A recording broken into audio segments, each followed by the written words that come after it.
relax and unwind, but stay informed. It's the Sunday Cafe on Magic Talk. It's 10 minutes to 11 on the Sunday Cafe with me, Mel Homer, and I'm joined in the studio by Executive Coach Harold Hillman. Morning to you, Harold. Good morning, Mel. Now, I must say I met a friend of yours, Dr. Sydney Savion. Sydney Savion. She was on a panel. I was at the M2, I emceed the M2 Journey to Excellence, M2 Woman Journey to Excellence event on Friday, and it was a great lunch, then a panel discussion about diversity, inclusion, health and wellbeing in the workplace. And she gave a keynote speech, and what an amazing woman. She is amazing. She calls me bro. I call her sis. We were introduced about a year ago, and then we were astonished that we hadn't met. She's an African-American woman from the States who came over to work with Air New Zealand, and this year was recognized as Chief Learning Officer of the across the globe. She's quite something. I think she's going to come in and sit in with us one day too. That'd be fantastic. But it was wonderful, and I learned lots and lots. But we are going to talk about how to thrive at work. So what does that actually mean? Well, it falls under the general umbrella of what we call employee engagement. And people who work in small, moderate, and big-sized businesses, over the past 10 years or so, you've likely heard that word.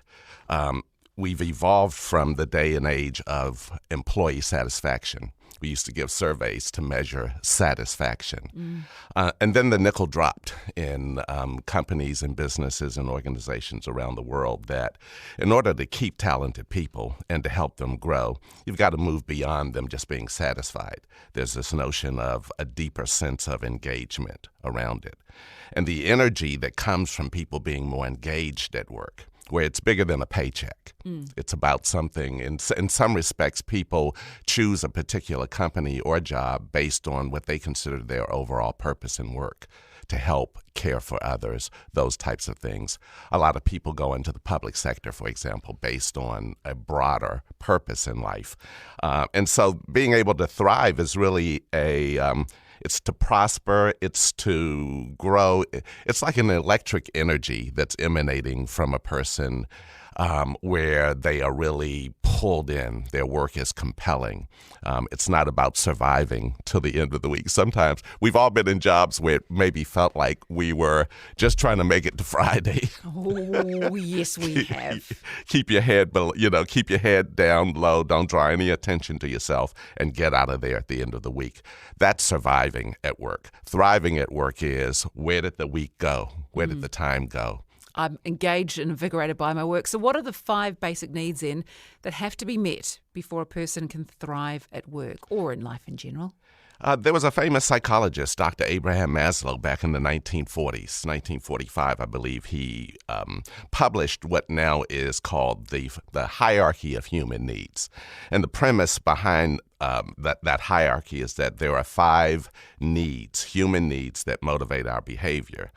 And the first 2 needs tend to fall into general well-being, back into that survival camp. So these are physiological needs, like the need to have shelter, the need to have food, water, warmth, those types of things. We would have seen that play out during the COVID lockdowns, where even though the Prime Minister was on air saying, hey, no need to rush out to your stores, we're fully stocked, and those types of things, you will see that behavior very often. That basic need to have toilet paper for 6 years. There you go. Toilet paper, water, food. We saw those long lines in the States of people who, of course, had been impacted by the COVID scenario, just wanting to get food for their families. And so the first 2 human needs, one physiological needs and the other one safety and security, that relates to both physical safety and psychological safety at work.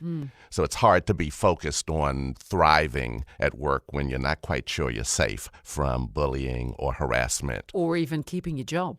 Or even keeping your job, threats of intimidation and those types of things. Again, put a person in a survival mode where they make themselves as small as possible, as opposed to in a thrive mode. The top 3 in Maslow's hierarchy, he talks about the need to belong, the human need for love and belonging. We are, as social mammals, we are affiliative creatures. And so there is a keen interest to belong and to fit in. Sometimes when we reject other people and say they're not good enough to fit in where we are, they will find other organizations. That's how gangs flourish. That's how sort of fringe groups flourish. They take on people who have not been given an opportunity to belong in broader society.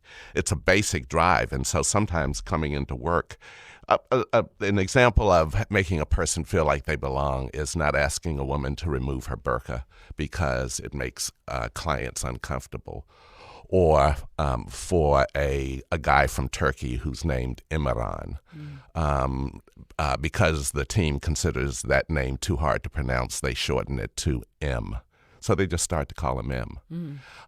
When you are forced to fit in, to be accepted, it sometimes strips your ability to be authentic. And so businesses, companies, organizations really need to work hard to have people really understand that they belong and are appreciated. The fourth need is the one for esteem, and that is people just want to feel good about themselves. Don't we just? People just want to feel good about themselves. Sometimes, particularly for bosses who are perfectionistic, we tend to hone in on what went wrong. And that's a mistake, and that's another mistake, and that's yet another mistake. And before you know it, when you walk into the room, people just sort of, they go inward very quickly, almost in a protective stance. Human beings really do need to know that they're making a difference, that they matter. So thanking people, affirmation, it doesn't require a huge budget to fuel people, to have them understand that here's how you made a difference this week. Here's how you made a difference in that very important meeting that we came out of.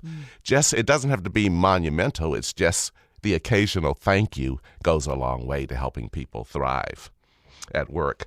And then that fifth need is purpose. Dr. Maslow called it self-actualization, but it's really the culmination of all of your strengths, your interests, those things that fuel you. That's what we call purpose, and the need to make a difference, have broader impact with our lives. And most people either proactively push into, or maybe in a reactive way back into their purpose. Typically in their 40s or so, you have a real good grasp for the bigger picture in life and what's important. So leading people, is that all about just fulfilling those 5 basic human needs? I mean, that makes it sound really easy, but I'm taking it's not quite that easy. It doesn't require you to be a psychologist to lead a team, but we are in that realm now where emotional intelligence is prevalent. It was back in 1995, Daniel Goleman wrote a book called Emotional Intelligence, and the premise behind that book and EQ was that within 20 years, now here we are, EQ, emotional intelligence, would be more important than IQ for success in leadership and success in life. And I think living through the past 2 years has certainly put that in full blow. Those 5 needs are really about for leaders to have higher awareness around those things that can drain people and those things that can fuel people. Emotional intelligence is about being a bit more present around people who may feel distracted or in some cases not safe, and really, again, just honing in on do we make people feel like they belong? Do they fit in?